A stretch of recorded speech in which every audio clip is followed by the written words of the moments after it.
భారత్ అలాగే పాకిస్తాన్ జట్ల మధ్య ఛాంపియన్స్ ట్రోఫీ 2025లో భాగంగా జరిగిన ఆదివారం నాటి సూపర్ డూపర్ హై టెన్షన్ మ్యాచ్లో విరాట్ కోహ్లీ సెంచరీ కొడతాడా లేదా అన్న ఉత్కంఠభరితమైన థ్రిల్లింగ్ మ్యాచ్ నిజానికి పూర్తిగా సంతృప్తికరంగా ముగిసిందని చెప్పొచ్చు. ఎందుకనంటే కరెక్ట్‌గా లాస్ట్ బంతికి ఆఖరిగా విరాట్ కోహ్లీ 4 పరుగులు చేయటం అంటే ఒక బౌండరీ బాది సెంచరీని పూర్తి చేయటం నిజంగా కొన్ని కోట్లాది మంది జనాలకి, అభిమానులకి, భారతీయులకి, భారత జట్టుకి ఒక మరపురాని సన్నివేశం అని చెప్పొచ్చు.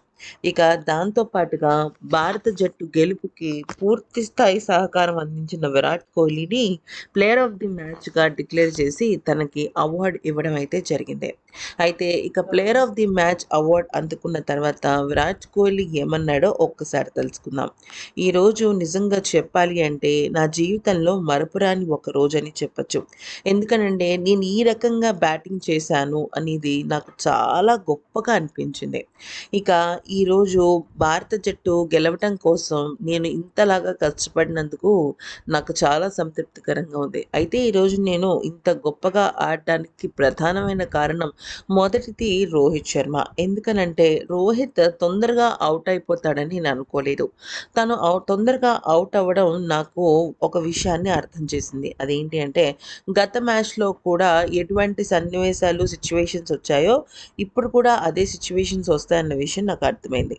ఇప్పుడు నా డ్యూటీ ఏంటి? నేను చేయాల్సిన తక్షణ కర్తవ్యం ఏంటి అంటే మిడిల్ ఓవర్స్‌లో స్పిన్నర్స్‌ని ఎదుర్కొని రిస్క్ ఎక్కువగా తీసుకోకుండా క్రీజ్‌లో నిలదొక్కుకోవడమే నా డ్యూటీ.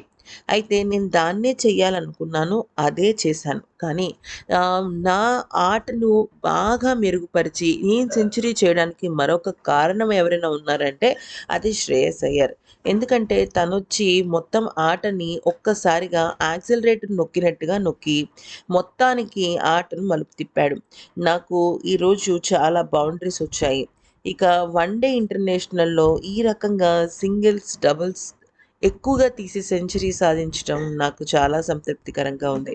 అయితే ఇప్పుడు ఉన్న జనరేషన్ ఆటగాళ్ళందరూ 25, 24 లేదా మహా అనుకుంటే 28 ఏళ్ల ఆటగాళ్ళు. కానీ నాకు 36 ఏళ్ళు.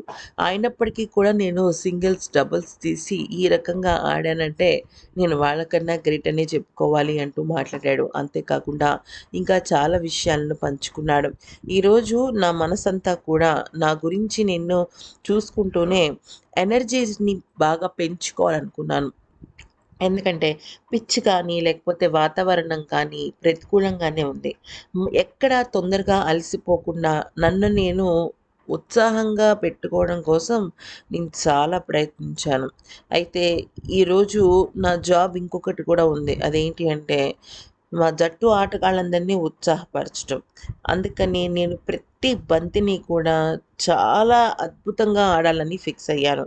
ఇక అలా ఫిక్స్ అయినయి మనం ఆడినప్పుడు ఖచ్చితంగా దేవుడు మనకి దానిలో ఒక పాజిటివ్‌గానే మనకి వరాన్నిస్తాడు.